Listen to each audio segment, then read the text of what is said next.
Oiê, vamos continuar a leitura da Bíblia 365, hoje no dia 13 de fevereiro, que é o dia 44 dos 365. Vamos continuar a leitura no livro de Êxodo, capítulo 35, versículo 10, até o capítulo 36, versículo 38.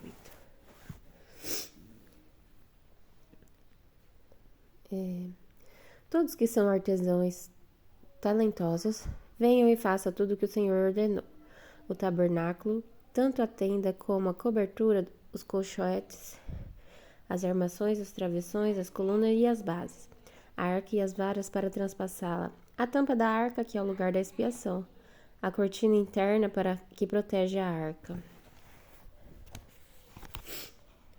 a mesa, as varas para transportá-la e todos os seus utensílios, os pães da presença, o candelabro, seus acessórios, as lâmpadas e o óleo de oliva para iluminação, o altar de incenso e as varas para transportá-lo, o óleo da unção e o incenso perfumado, a cortina para a entrada do tabernáculo, o altar do holocausto, a grelha de bronze do altar, as varas para transportá-lo e seus utensílios, a bacia de bronze e seu suporte, a cortina para as divisórias do pátio, as colunas e suas bases, a cortina para a entrada do pátio, as estacas do tabernáculo e do pátio e suas cordas, as roupas finamente confeccionadas para os sacerdotes vestirem durante o serviço no lugar santo, as roupas sagradas do sacerdote de Arão e de seus filhos que também são sacerdotes. Então, toda a comunidade de Israel se despediu de Moisés. Todos aqueles cujo coração foi movido, cujo espírito foi tocado, voltaram com ofertas para o Senhor. Trouxeram os materiais necessários para a construção da tenda do encontro, para a realização da cerimônia e para a confecção das roupas sagradas. Todos os que tinham o coração disposto, tanto homens como mulheres, vieram e trouxe para o Senhor suas ofertas de ouro na forma de argolas, brincos, anéis e colares. Apresentaram todo tipo de objeto de ouro como oferta especial para o Senhor. Todos os que tinham fios de tecido azul, roxo e vermelho, linho fino e pelo de cabra para fazer tecidos, peles de carneiro tingidas de vermelho e couro fino, os trouxeram. Todos os que tinham objetos de prata e bronze entregaram como oferta para o Senhor. Todos os que tinham madeira de acácia trouxeram para ser usada na obra. Todas as mulheres com habilidade para costurar e fiar prepararam fios de tecido azul, roxo e vermelho, tecidos de linho fino. Todas as mulheres que se dispuseram usaram sua habilidade para fiar o pelo de cabra. Os líderes trouxeram pedra ônix e as outras pedras preciosas para serem colocadas no colete sacerdotal e no peitoral das decisões.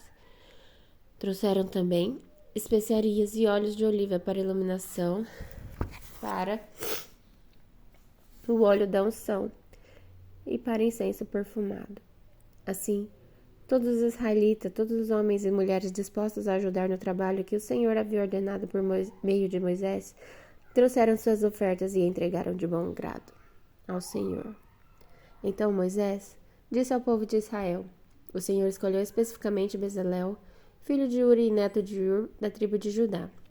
O Senhor encheu Bezalel com o Espírito de Deus e lhe deu grande sabedoria, habilidade e perícia para trabalhos artísticos de todo tipo. Ele é exímio artesão, perito no trabalho com ouro, prata e bronze. Tem aptidão para gravar e encravar pedras preciosas e entalhar madeiras. É mestre em todo o trabalho artístico. O Senhor capacitou tanto Bezalel como Aholiabe, filho de Aizamaque, da tribo de Dan, para ensinarem suas aptidões aos outros. O Senhor lhes deu habilidade especial para gravar, projetar, tecer e bordar linho fino com fio de tecido azul, roxo e vermelho. São excelentes artesãos e projetistas. O Senhor deu sabedoria a Bezalel e a Aholiabe e aos demais artesãos talentosos o capacitou com habilidade e entendimento para realizarem todas as tarefas relacionadas à construção do tabernáculo.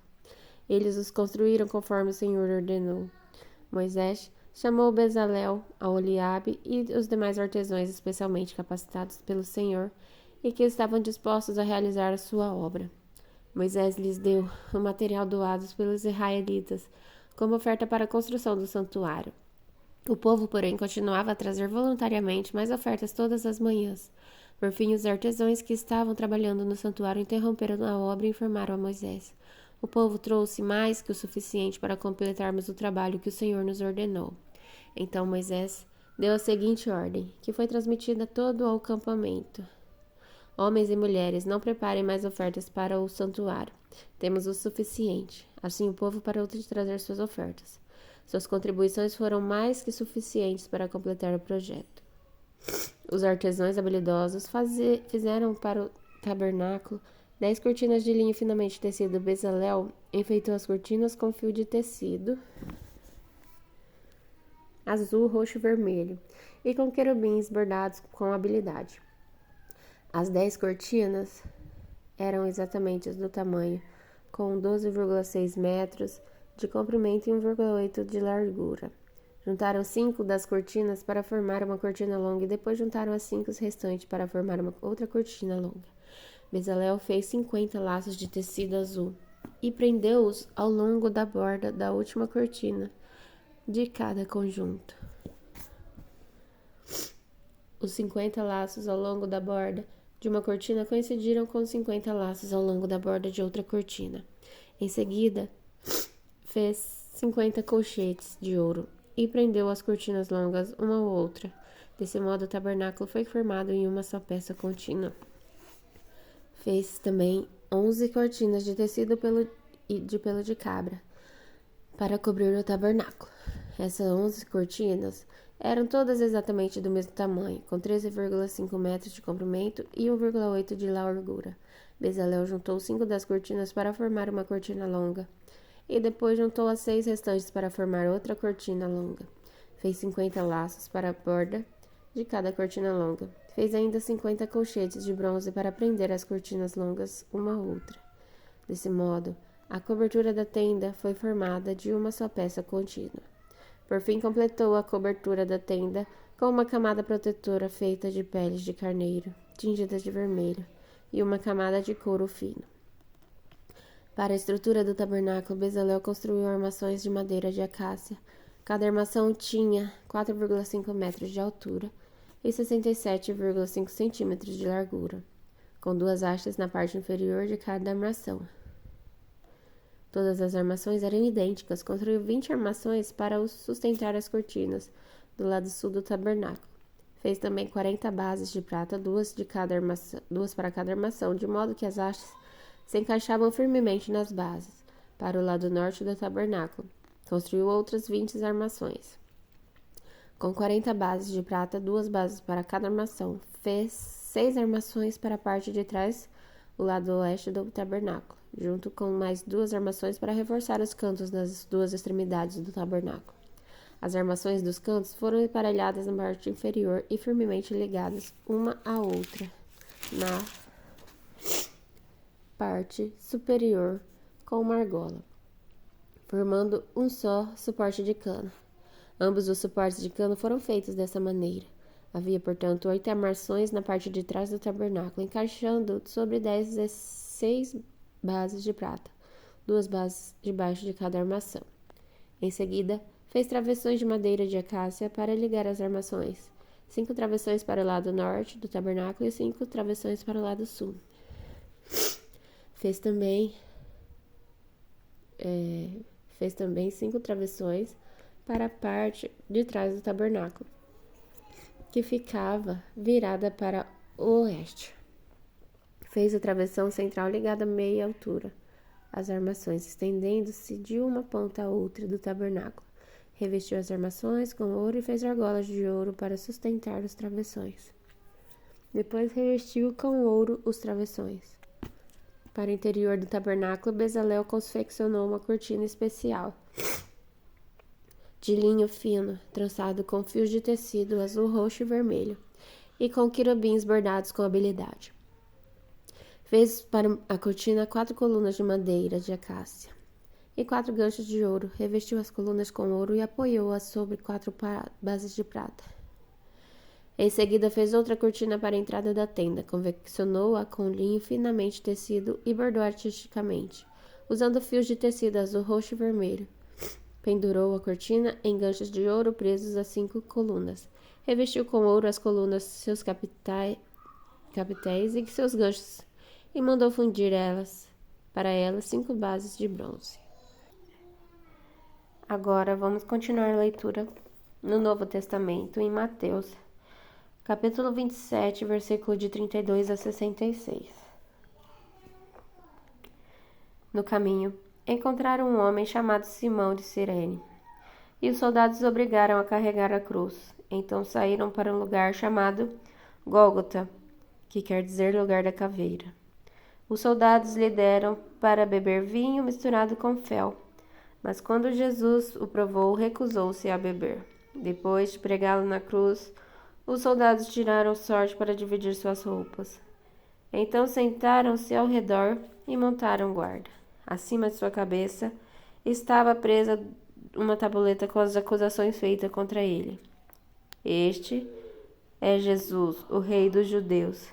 2 criminosos foram crucificados com ele, um à sua direita e outro à sua esquerda. O povo que passava por ali gritava insultos e sacudia a cabeça, em zombaria. Você disse que destruiria o templo e o reconstruiria em 3 dias. Pois bem, se é o Filho de Deus, salve a si mesmo e desça da cruz. Os principais sacerdotes, os mestres da lei e os líderes do povo também zombavam de Jesus. Salvou os outros, mas não pode salvar a si mesmo, diziam. Quer dizer que ele é o rei de Israel? Que desça da cruz agora mesmo e creremos nele. Ele confiou em Deus, então que Deus o salve agora, se quiser. Pois ele disse, eu sou o Filho de Deus. Até os criminosos que tinham sido crucificados com ele o insultavam da mesma forma. Ao meio-dia, desceu sobre toda a terra uma escuridão que durou 3 horas. Por volta das 3 da tarde, Jesus chamou em voz alta, Eli, Eli, lama sabachthani, que quer dizer, meu Deus, por que me abandonastes? Alguns do que estavam ali pensaram que ele chamava o profeta Elias. Um deles correu, ensopou uma esponja em vinagre e ergueu num caniço para que ele bebesse. Os outros, porém, disseram, esperem, vamos ver se Elias vem salvá-lo. Então, Jesus clamou em voz alta novamente e entregou o seu espírito. Naquele momento, a cortina do santuário do templo se rasgou em 2 partes, de cima até embaixo. A terra estremeceu, rochas se partiram e sepulturas se abriram. Muitos do povo santo que haviam morrido ressuscitaram. Saíram do cemitério depois da ressurreição de Jesus, entraram na cidade santa de Jerusalém e apareceram a muita gente. O oficial romano e os outros soldados que vigiavam Jesus ficaram aterrorizados com o terremoto e com tudo o que havia acontecido, e disseram, este homem era verdadeiramente Filho de Deus. Muitas mulheres que tinham vindo da Galileia com Jesus para servi-lo, olhavam de longe. Entre elas estava Maria Madalena, Maria, mãe de Tiago e de José, e a mãe dos filhos de Zebedeu. Ao entardecer, um homem rico de Arimateia, que tinha se tornado seguidor de Jesus, foi a Pilatos e pediu o corpo de Jesus. Pilatos ordenou que lhe entregassem o corpo. José tomou o corpo e o envolveu num lençol limpo, feito de linho, e o colocou num túmulo novo, de sua propriedade, escavado na rocha. Então rolou uma grande pedra na entrada do túmulo e foi embora. Maria Madalena e a outra Maria estavam ali, sentadas em frente ao túmulo. No dia seguinte, no sábado, os principais sacerdotes e os fariseus foram a Pilatos e disseram: Senhor, lembramos que quando ainda vivia, aquele mentiroso disse: depois de 3 dias ressuscitarei. Por isso pedimos que lacre o túmulo até o 3º dia. Isso impedirá que seus discípulos roubem o corpo e depois digam a todos que ele ressuscitou. Se isso acontecer, estaremos em pior situação que antes. Pilatos respondeu: levem soldados e guardem o túmulo, como acharem melhor. Então os lacraram o túmulo e puseram guardas para protegê-lo. Agora em Salmos, capítulo 34, versículo de 1 a 10. Salmo de Davi sobre a ocasião em que se fingiu louco diante de Abimeleque, que o expulsou de sua presença. Louvarei o Senhor em todo o tempo, meus lábios sempre o louvarão. Somente o Senhor me gloriarei, que todos os humildes se alegrem. Venham, proclamemos grandeza ao Senhor. Juntos exaltemos teu nome. Busquei o Senhor e ele me respondeu. Livrou-me de todos os meus temores. Os que olharam para ele ficaram radiantes. No rosto deles não haverá sombra de decepção. Clamei ao Senhor em meu desespero e ele me ouviu. Livrou-me de todas as minhas angústias. O anjo do Senhor é guardião. Ele cerca e defende os que o temem. Provem e vejam que o Senhor é bom. Como é feliz quem nele se refugia. Temam o Senhor, vocês que são fiéis, pois os que o temem terão tudo o que precisam. Até mesmo os leões jovens e fortes passam fome. Mas aos que buscam o Senhor nada de bom faltará. Agora vamos continuar em Provérbios, capítulo 9, versículo de 7 a 8. Quem repreende o zombador recebe insulto como resposta. Quem corrige o perverso prejudica a si mesmo. Não se dê o trabalho de repreender o zombador, pois ele o odiará. Repreenda, porém, o sábio e ele o amará. Até amanhã, no dia 45.